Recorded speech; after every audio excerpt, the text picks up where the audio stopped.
Buenas. Mi nombre es Juan Ballester y el motivo de esta comparecencia es presentarles las dos obras literarias que han resultado ganadora y finalista de la primera edición del premio Vuela la Cometa para escritores menores de 38 años. Antes me tienen que permitir que en nombre de la editorial Arola dé las gracias a don Luis Goytisolo, también a su esposa Elvira, por dos cosas que nos honran. La primera, que nos han abierto el Molí del Salt para presentar las novelas y también para convocar, que estamos haciendo en este momento, la segunda edición del concurso Vuela la Cometa, cuyas bases ya están publicitadas en la web de la editorial, y la segunda por haber aceptado don Luis presidir el jurado de la segunda edición, al que también se ha incorporado el escritor valenciano Alberto Jimeno, Premio de la Crítica del año 2013.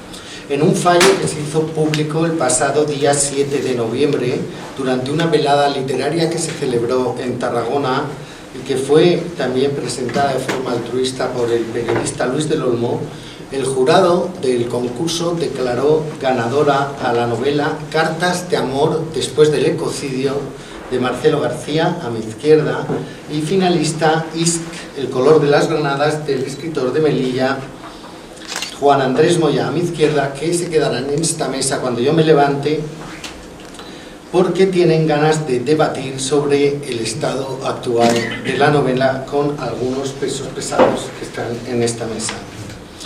De la ganadora Cartas de amor después del ecocidio, llama la atención que contenga una palabra tan poco nombrada y sin embargo tan, por desgracia, plena de contenido. Ecocidio significa la degradación de un lugar por la acción humana y su origen proviene de la guerra del Vietnam, con el uso de herbicidas arcoíris como el agente naranja, que fue un desfoliante que todavía hoy ha dejado secuelas en más de 1 millón de personas. La novela de Marcelo está paginada al revés, desde el final hacia el principio, para conseguir un efecto de cuenta atrás, y contiene una treintena de cartas que más que de amor son de despecho, porque personifican el reproche que le hace la Tierra a la raza humana por todo el daño que le hemos infligido, y de las que el jurado del concurso valoró que parecen escritas a un espacio vacío sin esperanza de respuesta. Respecto de la finalista, se trata de una historia situada en el siglo XV, en el reino de Timur, pero al igual que la novela de Marcelo, no nos atreveríamos a catalogarla como una novela epistolar ni de ciencia ficción, sino más bien literatura de anticipación.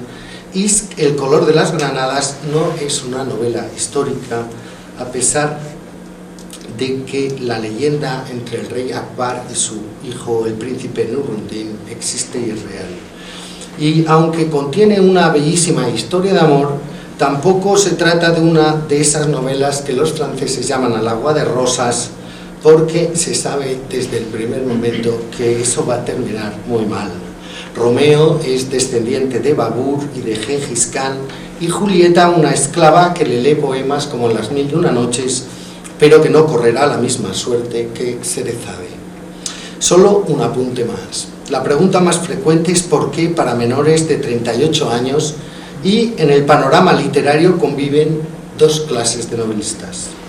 Por una parte se encuentran los vocacionales, que quieren ser escritores, al igual que alguien quiere ser astronauta, enfermera o estrella del rock, y por otro los tardíos, como Bukowski o el Marqués de Sade, que primero vivieron y después, muchas veces impulsados por algún hecho de la vida real, lo contaron.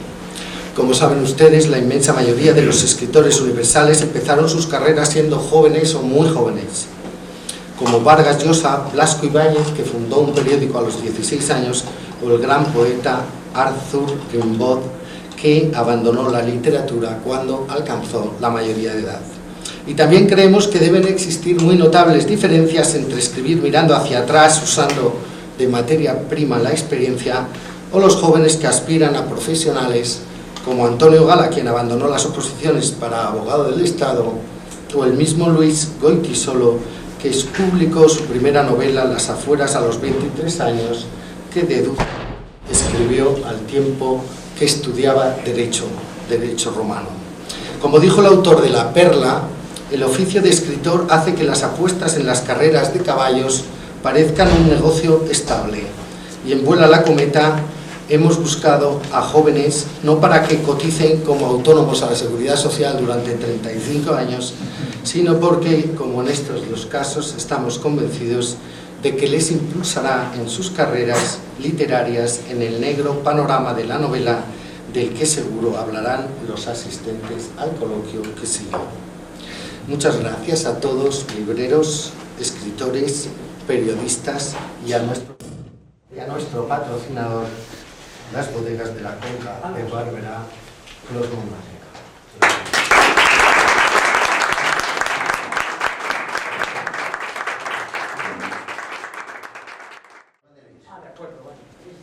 Bueno, un pequeño fallo hemos tenido, no ponemos cartelitos de los nombres, pero para eso soy yo.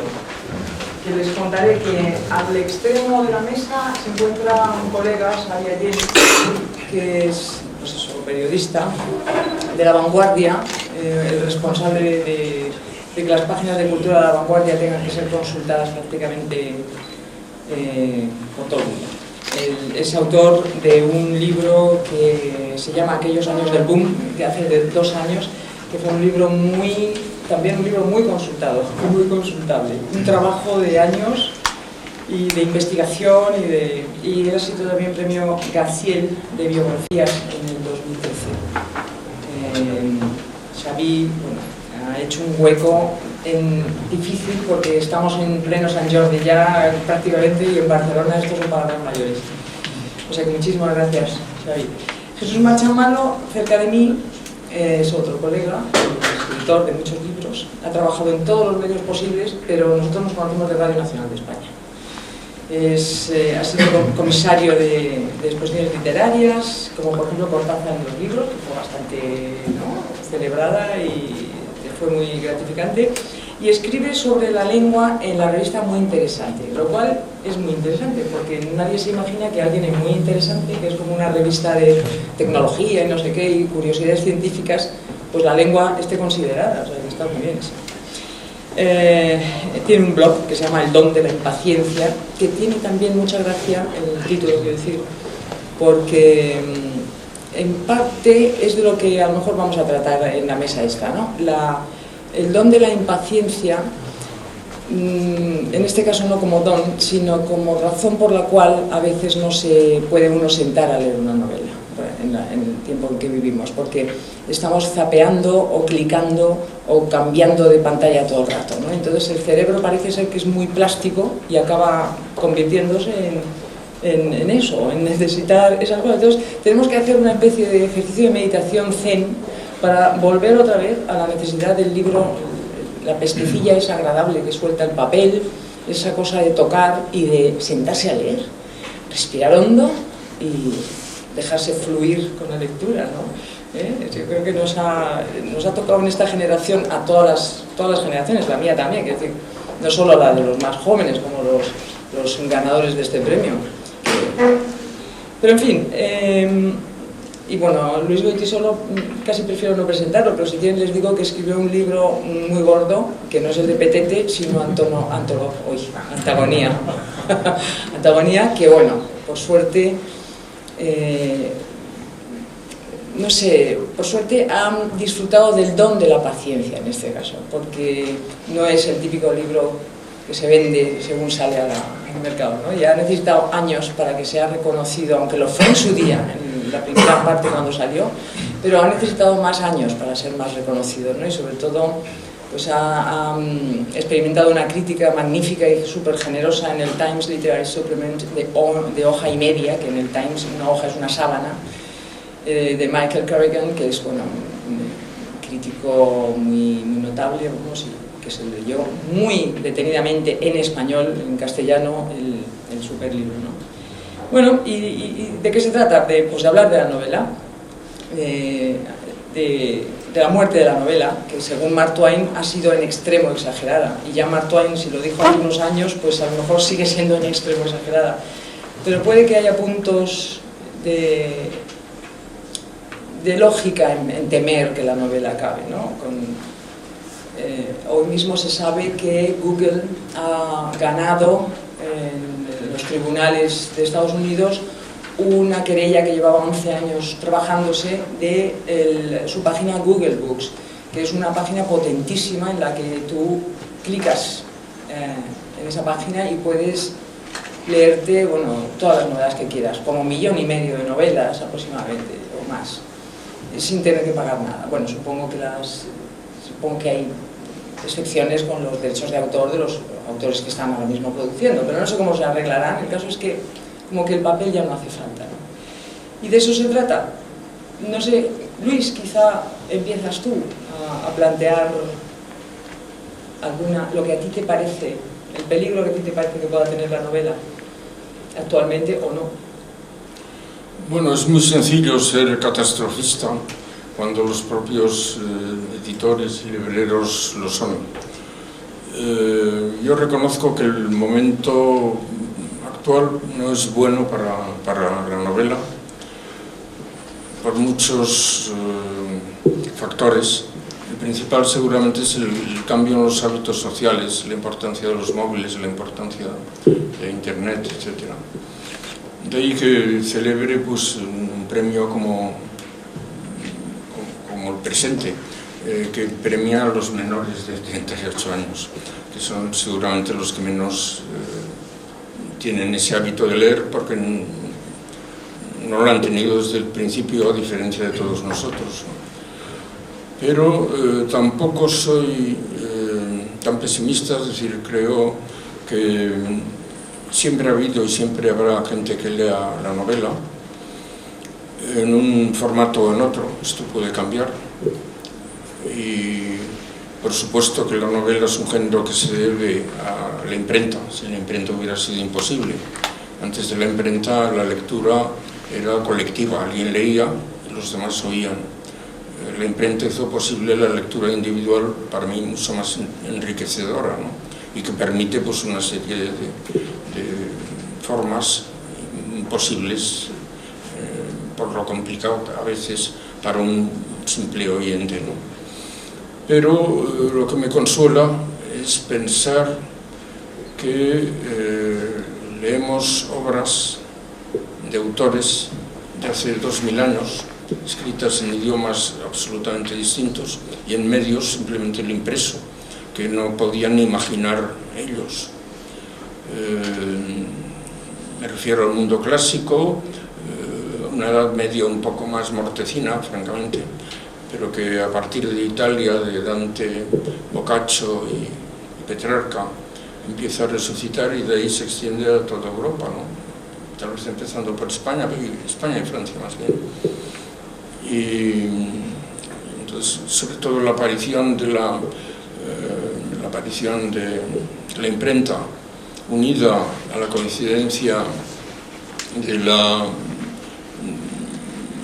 cambio, del paso de la Edad Media al Renacimiento, de la secularización del arte, es decir, que la cosa religiosa no era fundamental, pues facilitó otro tipo de novela que para mí es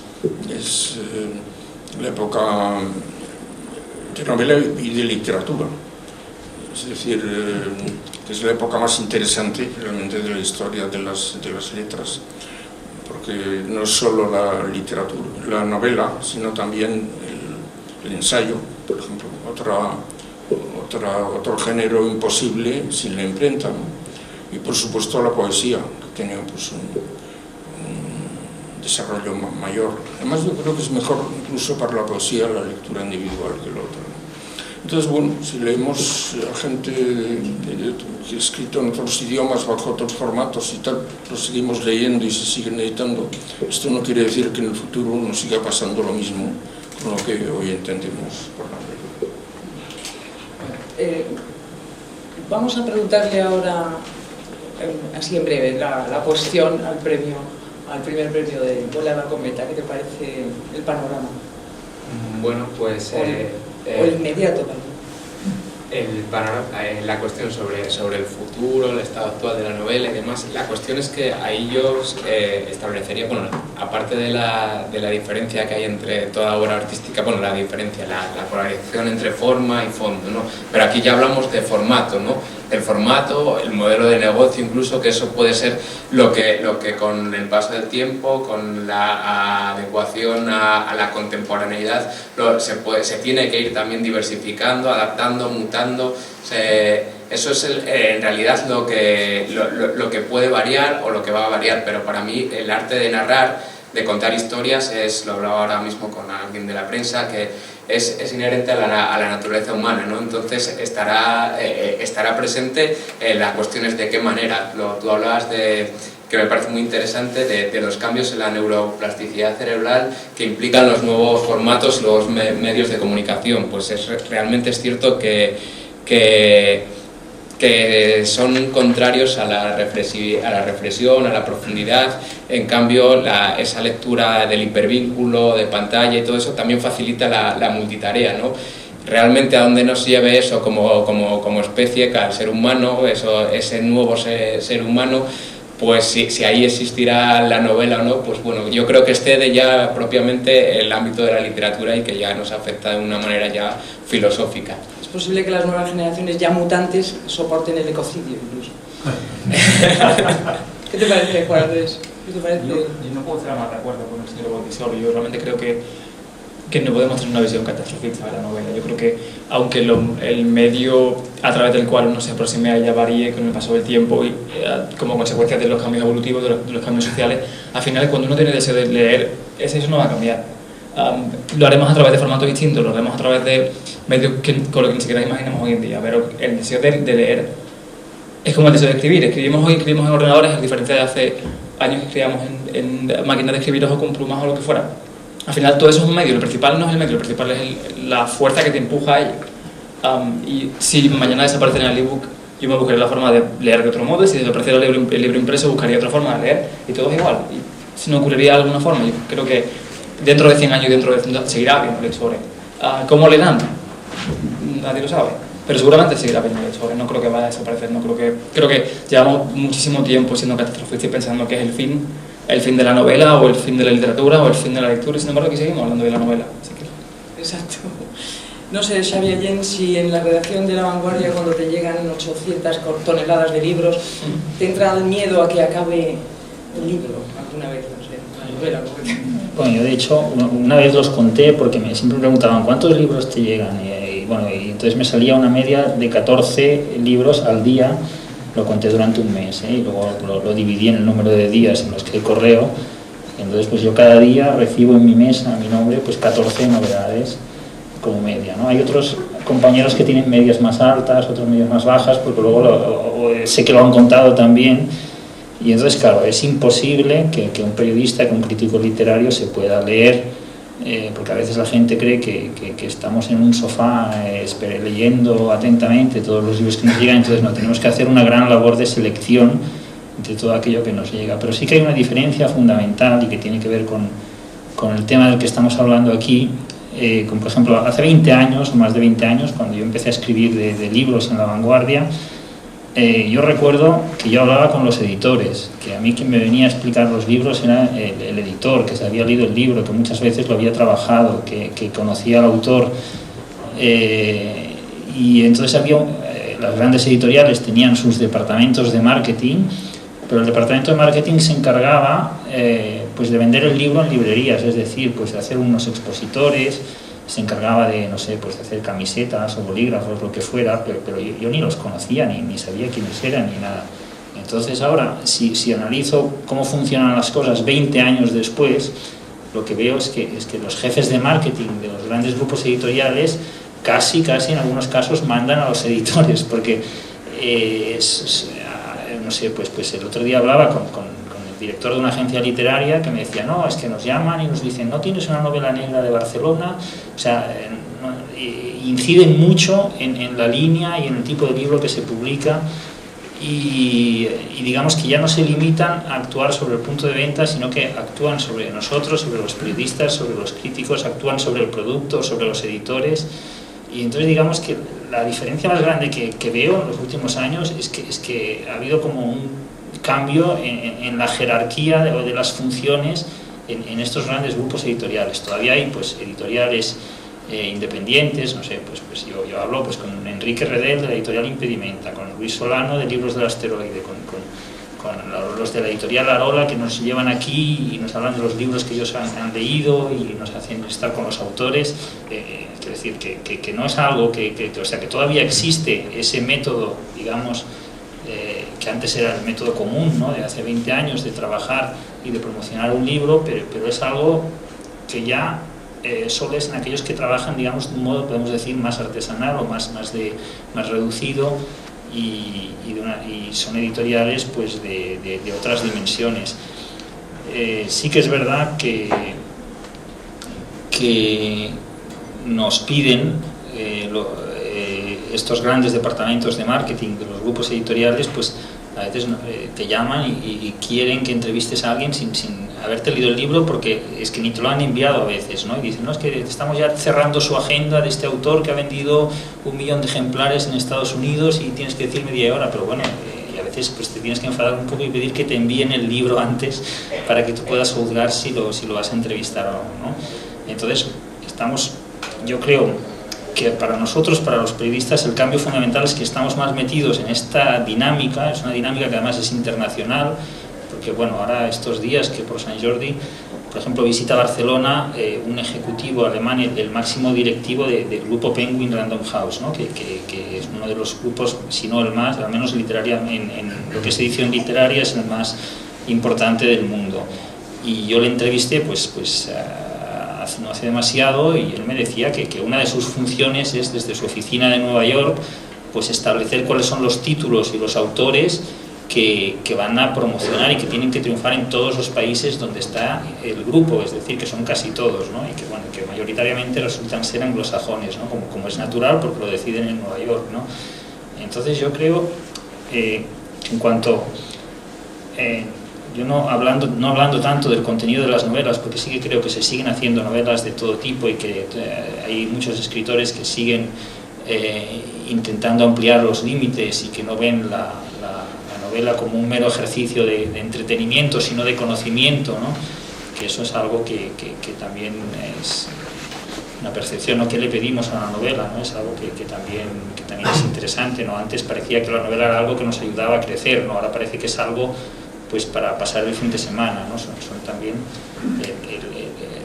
cada lector le pide algo distinto a un libro. Bueno, yo así un poco para introducir el tema, yo lo que creo que ha cambiado más es el creciente poder de estos ejecutivos de marketing que a menudo ni leen. Otra cosa que se hace mucho ahora en las editoriales es externalizar, ¿no? Yo tengo un amigo escritor sudamericano, pero que vive en Barcelona, ¿no?, y que dice, no, es que ahora entrego mi novela, y dice, antes el editor me decía, este personaje no está demasiado trabajado, o tal vez esta parte de la acción tendrías que hacer estos cambios, dice, y ahora sencillamente se la envían a los correctores ortotipográficos, es decir, que se ha perdido el paso del editor que trabaja el texto en muchos casos, en otros no, ¿no? También hay autores que pueden dar testimonio de lo contrario, ¿no?, de que tienen una relación fluida y de conocimiento de su obra con respecto al editor, ¿no? Pero bueno, pero cada vez hay más autores que se quejan de eso, ¿no?, de que los editores, como al principio de la imprenta sucedía, ¿no?, que se están convirtiendo algunos cada vez más en meros impresores y no en lo que se supone que tenían que hacer, ¿no? No sé, casi... Escuchando esto, claro, es como si viviéramos dos mundos paralelos. La literatura va por un lado y el negocio, que no se sabe por qué han elegido a la literatura como negocio, cuando todo el mundo sabe que la fontanería da mucho más dinero. El negocio va por otro lado, pero Jesús... Mira, había apuntado exactamente lo mismo. Buenos días a todos. Gracias a Juan Ballester por invitarnos, gracias a su editorial por permitirnos estar aquí hablando de la novela. Gracias a Elvira y a Luis por acogernos. Enhorabuena a Marcelo y Juan Andrés por este premio. Y yo venía en el tren, he encontrado un libro en casa, porque tampoco, la verdad que piensas y dices, tampoco reflexiona mucho uno sobre el estado de la novela. No te levantas un lunes y dices, el estado de la novela, cómo va la cosa y tal, sino que de repente alguien te propone para una mesa redonda, para un debate, y es cuando de repente haces un alto e intentas ver algo por dónde van los tiros, ¿no? He leído un libro, un librito precioso, además muy interesante, de José María Gelbenzu, se titula Otro camino para la novela, es otro posible título para esta mesa de hoy, y la verdad que es un libro que tiene 8 años y los argumentos son perfectamente actuales y perfectamente podríamos hablar de esto que plantea Gelbenzu en el libro. Pero antes de hablar de la novela y de los caminos, he ido anotando algunas cosas que me han llamado la atención, ¿no? Yo no soy nada catastrofista. Veníamos hablando en el taxi que nos traía hasta aquí de cómo esta amenaza permanente de los grandes grupos tecnológicos respecto del libro en papel, tal como lo hemos siempre conocido, lleva unos vaticinios que nunca se cumplen. Cada año acaba el libro, cada año el regalo de Navidades va a ser el libro electrónico, desde hace como 10 años, desde luego 5 sin discusión, y nunca acaba pasando que masivamente los lectores nos pasemos a la tecnología con armas y bagajes como se supone que deberíamos hacer si fuéramos gente moderna y tecnológica. Yo viajo mucho en metro, no conduzco, voy mucho en autobús, y he visto cómo efectivamente hubo un momento en que aquellos libros que llevaba la gente en el metro inexplicablemente, novelones de 800 páginas, que decías, bueno, ahora estar mal la gente de la espalda, si salen de casa por la mañana y van en el cercanías y en el metro y en el autobús con unas cosas de 1500 páginas, ¿no? Digo que sí es verdad que hubo un momento en que parecía que iban a desaparecer los libros de los vagones de metro y de los autobuses, pero fue un momento nada más. El enemigo de la lectura, hemos mezclado novela con lectura, literatura con novela, novela con mercado, literatura con mercado, y digo por ir aclarando. El gran enemigo de la lectura, yo creo que no es el libro electrónico, que al fin y al cabo es lectura también, sino que es el móvil. Citabas antes a Redel, uno de los grandes editores del momento, de esos editores además que te corrigen un personaje, esta figura que tiene que ver con esa vieja idea de los editores que teníamos, ¿no? Que te editan un libro, que son capaces de mejorar tu trabajo y mejorar una novela.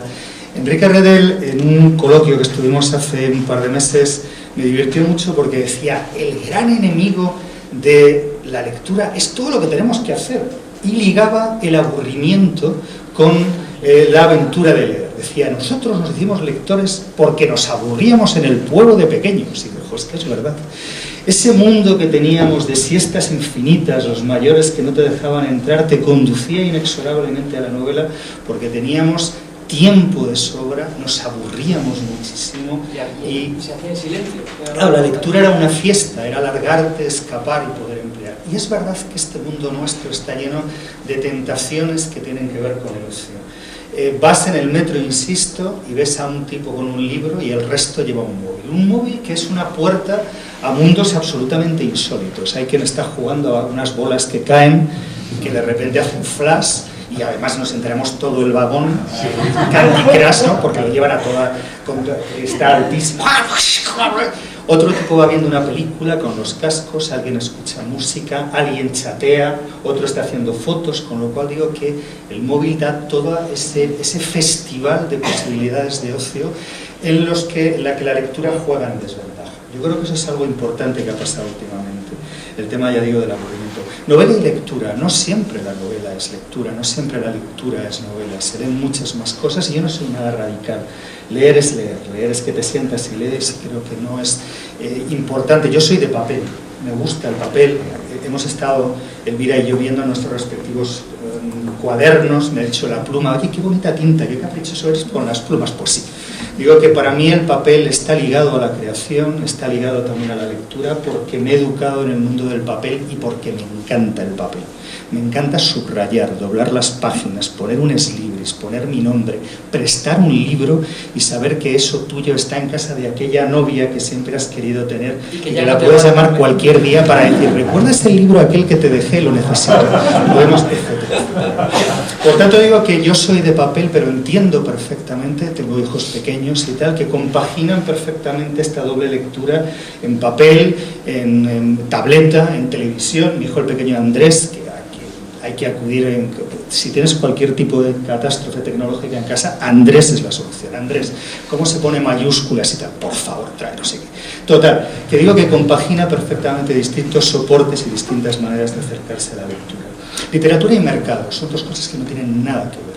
Es verdad que toda la vida hemos apostado por la literatura y el mercado apuesta por la venta. Y son dos historias, ya digo, distintas. Sí es cierto que yo llevo escribiendo, mi primer libro lo publiqué yo creo que hace como 30 años, y sí es verdad que ves cómo el mercado de repente te da una serie de razones insólitas para no publicar un libro tuyo o para publicarlo, y que a ti además nunca te han interesado. No creo que nadie se siente en una máquina de escribir, de verdad. Desde luego nadie honesto se siente en una máquina de escribir pensando lo que va a vender. Yo jamás he tenido esa idea a la hora de escribir, y es más, siempre he tenido la certeza de que no iba a vender nada, cosa que se ha ido confirmando libro a libro cada vez que hemos sacado. La literatura es otro juego. Efectivamente, si quieres ganar dinero hay que ir a Panamá y llevar unos papeles. Jamás nadie se dedica a escribir para hacerse millonario.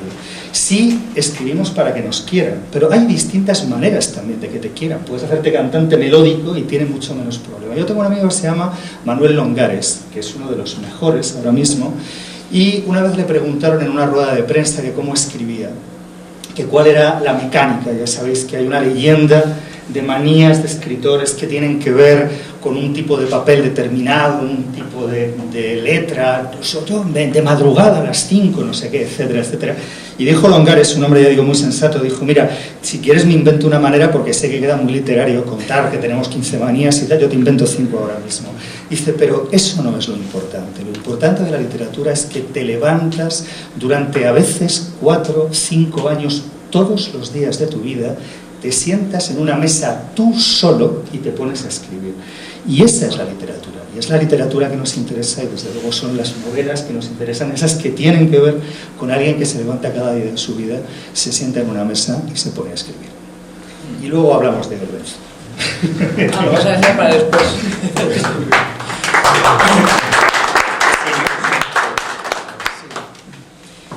Bueno, está claro, según estaba hablando Xavier Allén, que claro, como está al pie del cañón y dicho casi literalmente lo del cañón, son más bien los modos de hacer de la mercadotecnia norteamericana, anglosajona, lo que resulta amenazador, porque es evidente que todo, no hay más que leerse las memorias de Cansinos Asens, por ejemplo, de quien quiera, todo escritor pues las ha pasado canutas porque no ha podido vivir de lo que escribía. Los grandes escritores, desde Marcel Proust no vio del todo hecho su trabajo en vida, en fin, Kafka no digamos, bueno, yo qué sé, Faulkner era un pobre que tenía que casi escribir guioncillos para la tele y cosas así, o para el cine, ¿no?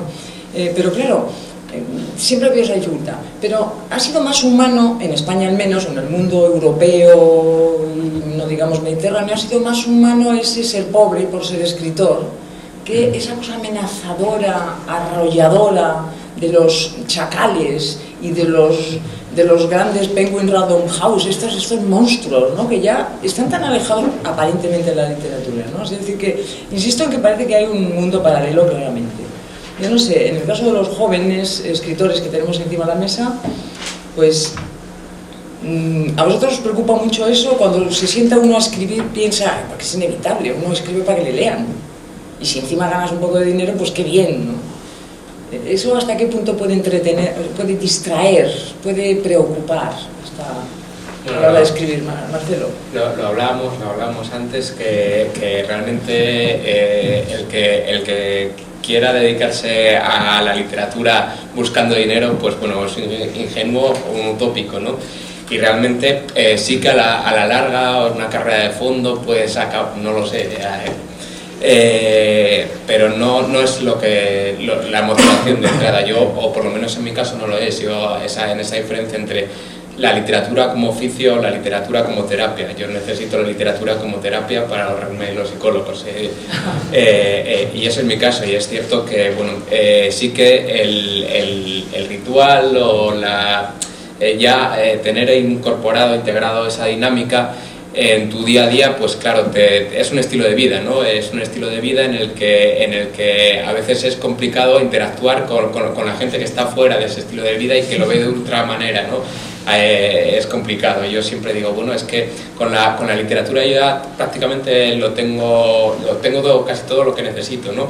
Y realmente el tema económico, a mí con que me dé para los bolígrafos de esta marca en concreto, no voy a hacer publicidad, pero son los que necesito para escribir, y para la comida del gato me llega. Menos mal que no te dejo al gato. Juan Andrés, ¿qué te parece? ¿Te pasa algo parecido? Yo pienso que al final uno escribe porque no tiene otra opción. Es decir, yo no creo que nadie, no sé, igual hay gente que se sienta a escribir pensando en lo que va a obtener a cambio. Pero yo creo que cuando alguien crea cualquier forma de arte, sea la literatura, sea la pintura, sea el dibujo, sea la que sea, yo realmente creo que lo hace porque no tiene otra opción, porque realmente lo necesita. Yo pienso que el arte en un sentido es como muy egoísta, porque al final cuando yo me pongo a escribir, al menos personalmente, yo nunca me paro a pensar lo que otro puede opinar de lo que escribo. A mí realmente no me importa. Yo lo que quiero es ser honesto con mi historia y sentir que aquello que yo veo y aquello que percibo quiero compartirlo con el mundo. Si después a la gente le gusta, fantástico, si no, mala suerte. Pero al final lo principal para mí es ser honesto con lo que tengo en mente, con lo que tengo en mi corazón. O sea, es algo tan visceral que no hay un pensamiento. Cuando yo escribo realmente no pienso. Y creo que cuando pienso lo hago, tiene una mala consecuencia. Yo escribo de corazón y de forma visceral lo que me dice el alma. Y pienso que al final el arte siempre tiene que ver con eso, con desnudarte, con abrirte, con compartir lo que sientes y después todo el proceso llegará más tarde, pensar si vas a poder ganar dinero o no con ello, si va a gustar más o no, bueno, entonces llegará más tarde, pero lo principal es ser honesto con uno mismo, con su historia. Luis. No, yo quisiera comentar algo que habéis comentado ya y que empezó Xavi ayer, ¿no? Sobre esta moda americana de la editorial entrar en lo que se escribe, ¿no? Que en América ya han llegado al colmo porque intervienen en el argumento. Es que sería mucho mejor que pasara esto y que esta se entendiera con este. Y complicar un poco para darle más de esto. En España, que yo sepa, pero ahora no pasa. Pero sí me he encontrado en dos últimas publicaciones un libro de relatos que sale en mayo, el mes próximo. Y luego uno reeditado por Siruela, pero también hace muy poco. O sea que es una moda moderna, no me había encontrado nunca con nada parecido. Con correctores de estilo. Entonces me indican la frase correcta, es que esto es muy incorrecto, no sé, sí que es incorrecto, lo sé de sobras. Por ejemplo, antagonía es una palabra que no existe, mi novela más conocida nace pues de una palabra que no existe y constantemente, ya en antagonía, pero en este caso, empieza una frase, un personaje empieza en primera persona y habla de otra. Entonces, en el curso de la misma frase, la voz narradora pasa a la persona de la que está hablando y a su vez esa persona menciona a otra y termina la frase a la otra persona. Entonces esto les enloquece. Yo digo, bueno, entonces si los escritores tuvieran que atenerse a estas normas, ¿qué sería de Proust? ¿Qué sería de Faulkner? ¿Qué sería de Joyce? No digamos, ya de Joyce, eran fusilados. En fin, es una moda que me parece nefasta y de la que no hay que hacer caso, todos les dije que no. Bueno, tú te lo puedes permitir, pero los jóvenes escritores a veces tienen que pasar por el aro. Y si el joven escritor se llama, ¿cómo se llama? Rowling, ¿no? La de Harry Potter. La de Harry Potter, Rowling, por ejemplo, que encima la hacen millonaria. Pues, que al final la novela a lo mejor tiene poco que ver con lo que escribió ella, pero bueno. En fin, no sé, Xavi, ¿te has encontrado tú con conflictos de este carácter?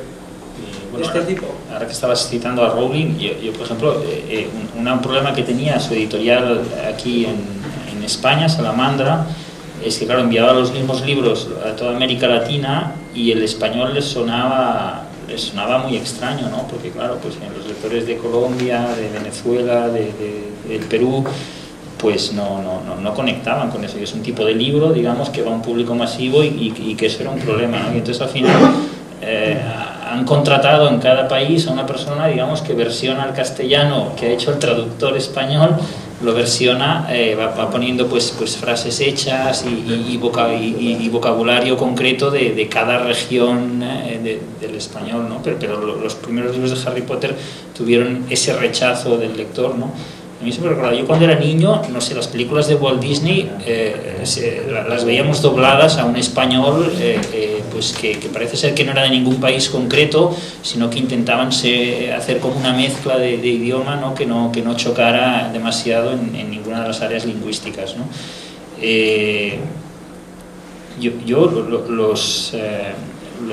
Los escritores que conozco jóvenes, ¿no? de Barcelona y que llevan sus libros, la presión más fuerte que están teniendo estos días es que les quieren decir el tipo de novela que han de escribir, en el sentido de, no, tú tienes que hacer una novela negra ambientada aquí porque claro, esto es algo que se está llevando, o bueno, es conocido cuando hubo el boom de la novela erótica estadounidense, también pues se creó ahora hay un grupo de escritoras de novela erótica española en Alcorcón, me parece, ¿no? Que están casi todas. Lo debes, Jesús, tú las debes conocer.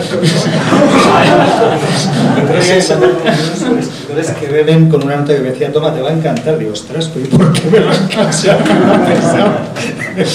Que las conocerás. Entonces,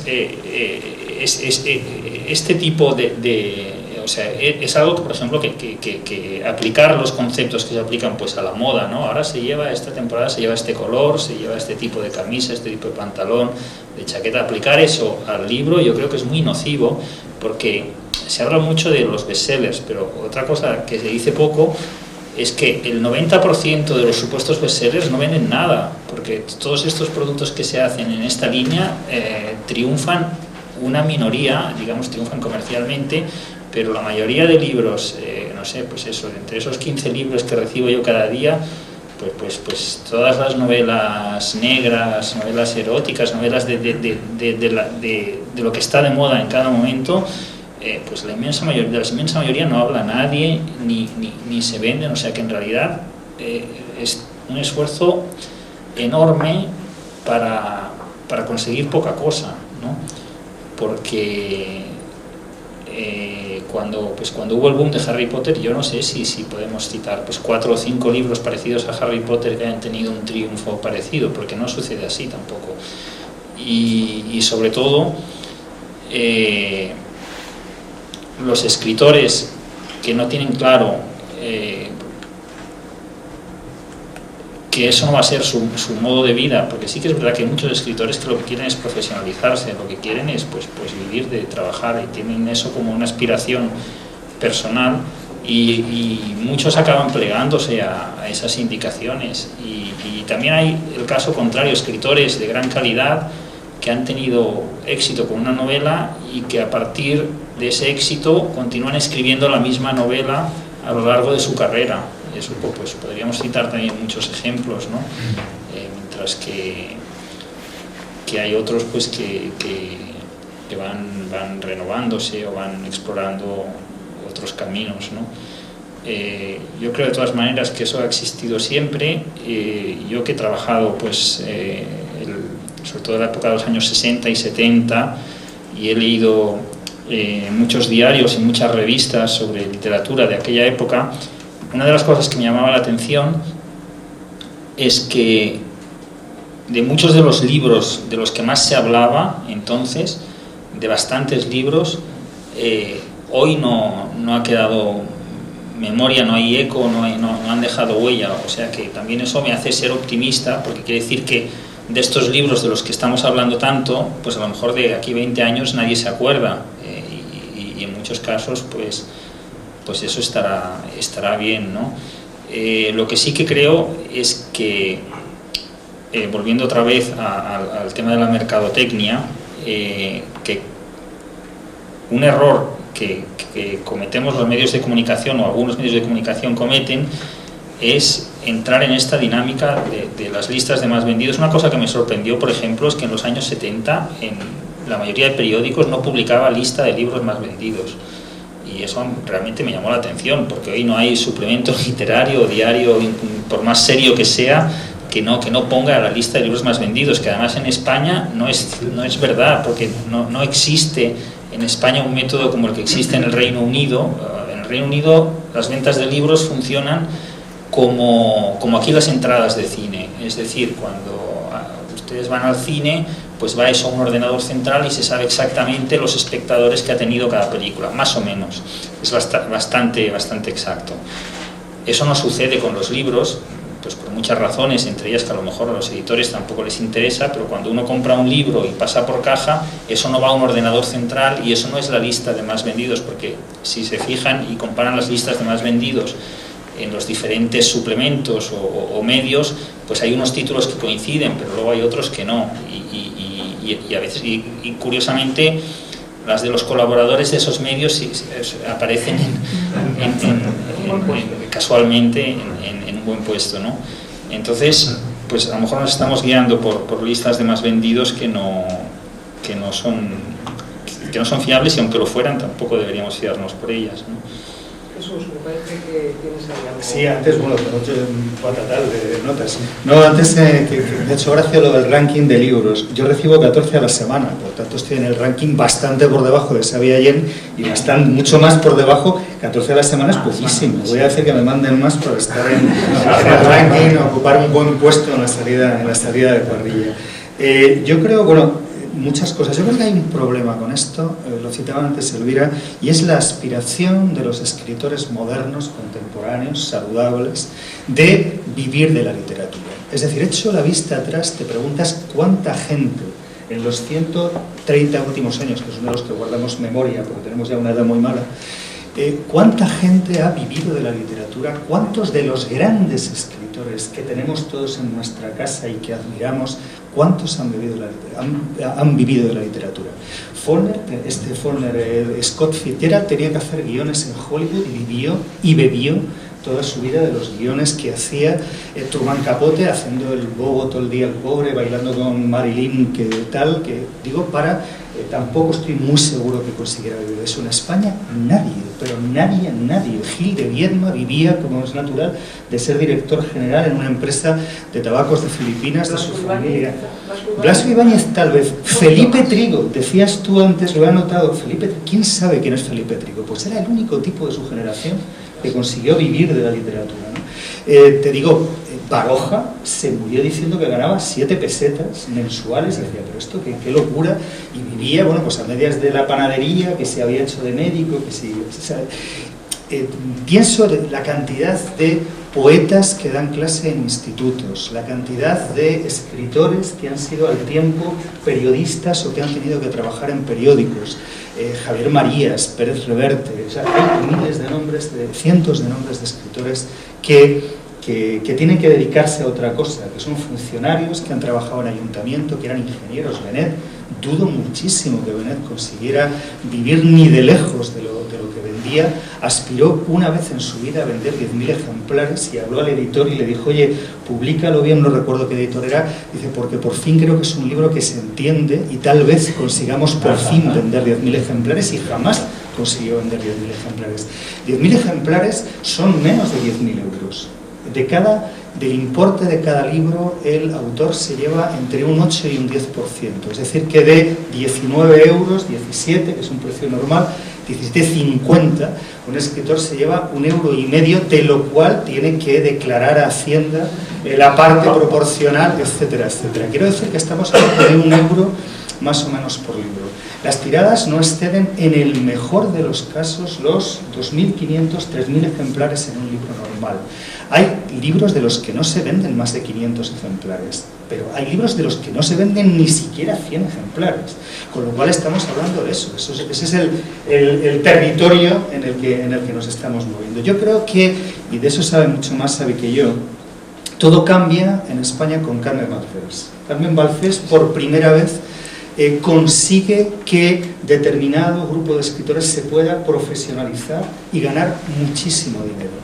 Balcells es la primera agente que paga a sus autores una cantidad mensual para que pudieran escribir.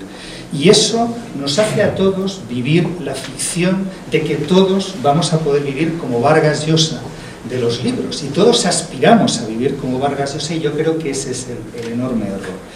Las listas. El otro día leo que Belén Esteban ha vendido 3 veces más libros que Vargas Llosa. Y dices, hombre, compro que no sea el mejor Vargas Llosa, pero vamos, que la medida de las cosas sea Belén Esteban, Pero tú vas a la Feria del Libro, que yo frecuento desde hace años, porque es una gran, enorme, significativa y muy necesaria cura de humildad, y te metes en una caseta para firmar en 2 horas, en el mejor de los casos, digamos, entre 12 y 18 ejemplares. Si pasas 18 ejemplares, sales de la feria y vas a la Cruz Blanca y dices, pague una cerveza, por favor, a toda la barra. Yo no estoy compitiendo, o sea, tú no compites con escritores en la Feria del Libro, porque yo he visto a amigos míos infinitamente mejores que yo vender 8 o 10 ejemplares, 15 en una caseta de la Feria del Libro. Tú ves una cola inmensa y preguntas por curiosidad, y dices, ¿quién es el que da la vuelta, no sé qué? Y hay 2 posibilidades. O es Pérez Reverte, que siempre da la vuelta varias veces, o es, por ejemplo, Frank de la Jungla, que te tiene que explicar tu hijo el pequeño, dice, deja un momento el paz. ¿Quién es Fran de la Jungla? Hombre, por favor, Fran de la Jungla, tío, el que va a la selva y habla con los lagartos y no sé qué. Te quedas totalmente sobrecogido. El año pasado, la fila, que se dice ahora muy políticamente correcto, en plan eufemismo, la gran fila de la Feria del Libro la tenía el marido de Alaska. Mario Vaqueros, la gran fila y tal, no sé. De eso es de lo que estamos hablando. El otro día me fijé, había vino de batalla en casa, el vino Don Simón, tiene una etiqueta que pone el vino español más vendido del mundo. Y yo por fin lo entendí. ¿De qué estamos hablando? ¿Estamos hablando de mercado, de Don Simón, o estamos hablando de buen vino? Esto de las ferias y de las vanidades es exactamente igual. Hay una parte que tiene que ver con el mercado, cada vez más potente y más pesada y más importante, con la mercadotecnia, con todo eso, y hay otra parte que tiene que ver con la literatura.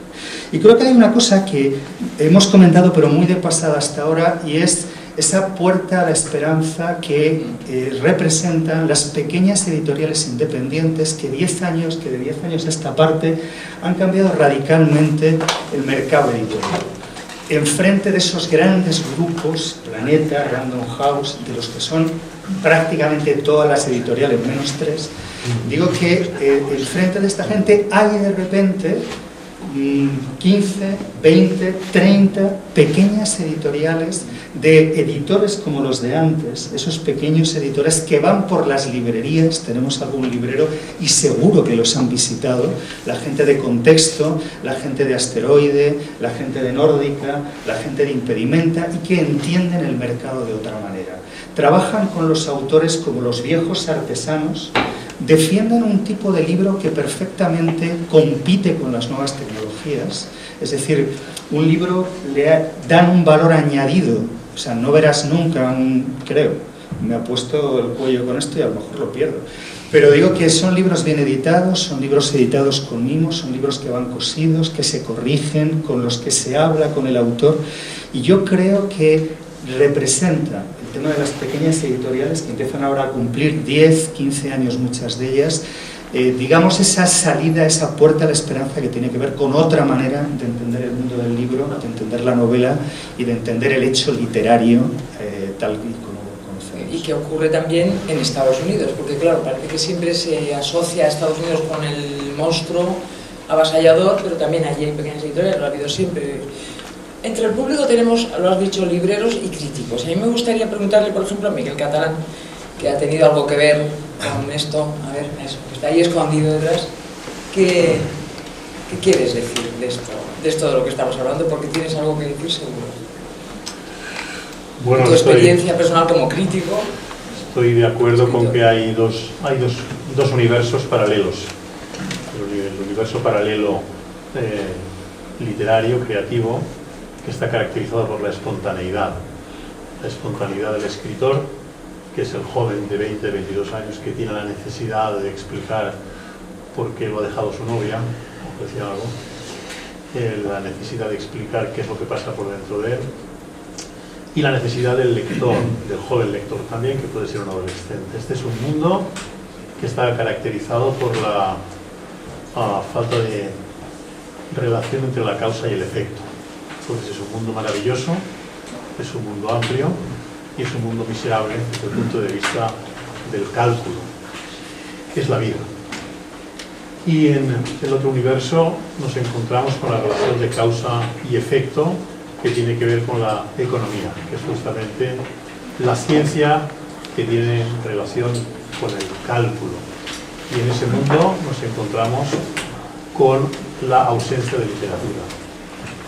Es verdad que hay algunos autores genuinos, autores de verdad, que empiezan en un mundo, en el universo del que he hablado al principio, y que terminan en otro mundo.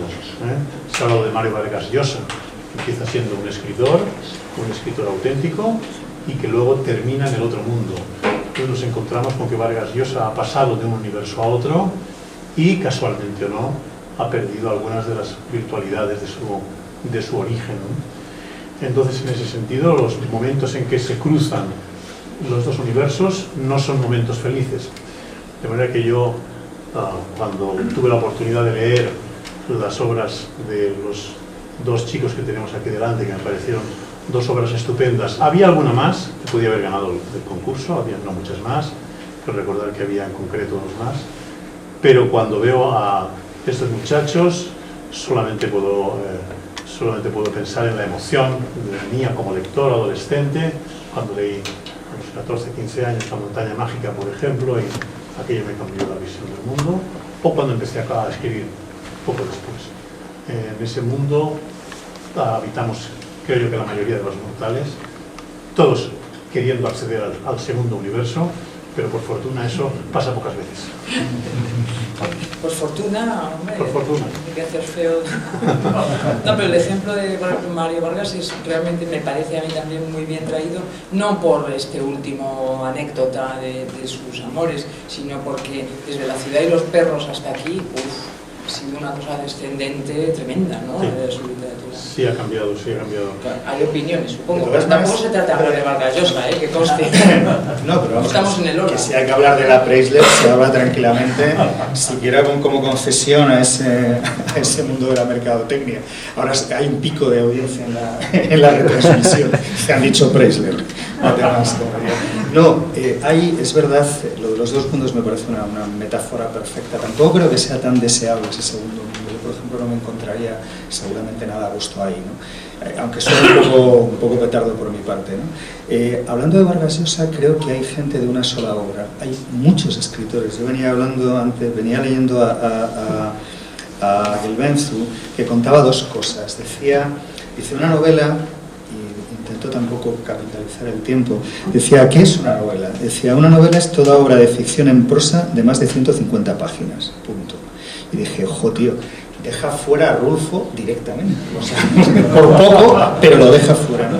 Es verdad que conseguir escribir una obra, no digo ya 10, una obra que te perviva, una obra que pase a la historia de la literatura, creo que es la gran aspiración. Y hay escritores que cargan con la losa de haber conseguido escribir lo que tenían que decir, esa obra que les pervive la primera vez que lo hacen. Y Rulfo, por ejemplo, carga toda su vida con esa cruz, de haber escrito lo que quería escribir la primera vez y no tener nada más que contar. Y yo creo que digo que hay muchos autores que han escrito ya lo que tenían que decir, probablemente, muy probablemente, y bueno, pues siguen un poco en el mercado, pues eso, dándole vueltas al tema, ¿no? Pero vamos, ya, Vargas Llosa, por ejemplo, decías tú La ciudad y los perros, Los jefes, Los cachorros, Conversación en la catedral. Oye, me enganché a La tía Julia y el escritor hace poco. Le fui a ver, antes de lo de la Preisler, todo hay que decirlo, le fui a ver, o sea, en los tiempos antiguos, le llevé para que firmara a mi hijo el pequeño, el de Lipaz, la tía Julia y el escribidor, y en el metro me enganché, o sea, empecé a leer y dices, jo, qué bueno este tipo, la verdad. O sea, que es verdad que yo creo que también miramos con mucha exigencia a los escritores cuando dices, joder, es que tener una obra, no sé qué pensar a Luis al respecto, pero vamos, ya nos gustaría a muchos pasar a la historia siquiera con una obra, ¿no? Porque dices, es que no hay más aspiración que esa, ¿no? Luis, ¿por alusiones? ¿Por alusiones o no? No, si no hay alusiones, nada. Y si por alusiones... No. Ha pasado de mí completamente.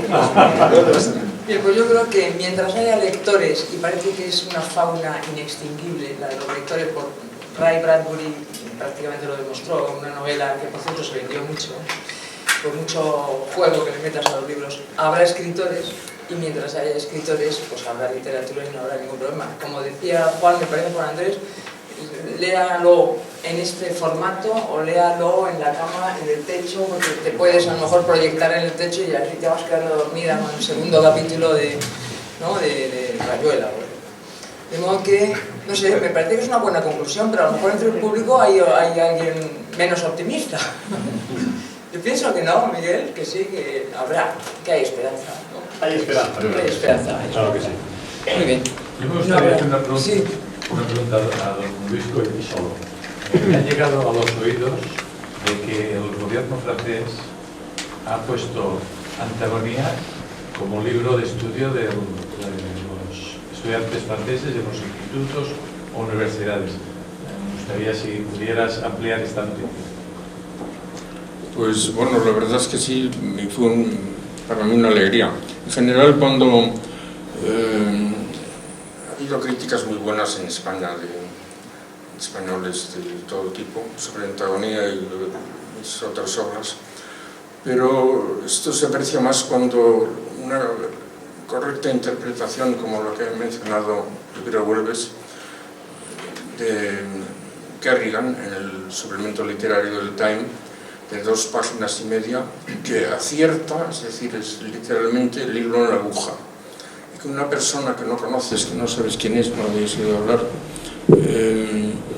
pueda entender también, después de los años pasados desde la publicación, con tanta justeza lo que es la novela, pues es una cosa muy reconfortante. Y algo parecido es lo de Francia, que el equivalente al Boletín Oficial del Estado ha publicado una decisión del Tribunal de Agregación. De agregación se llama así, del Ministerio de Educación. Entonces, para todos los estudiantes a diversos niveles, pero que quieren terminar siendo profesores de español, el texto, por así decir, que tendrán sobre que se les serán examinados en el 17 y en el 18 es Antagonía. Gracias. Los lectores franceses son afortunados, los niños franceses son ¿O no? Sí, sí.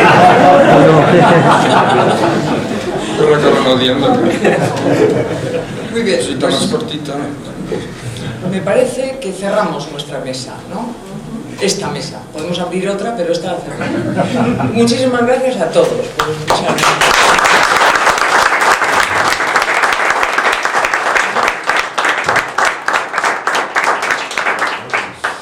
Viva San Jordi.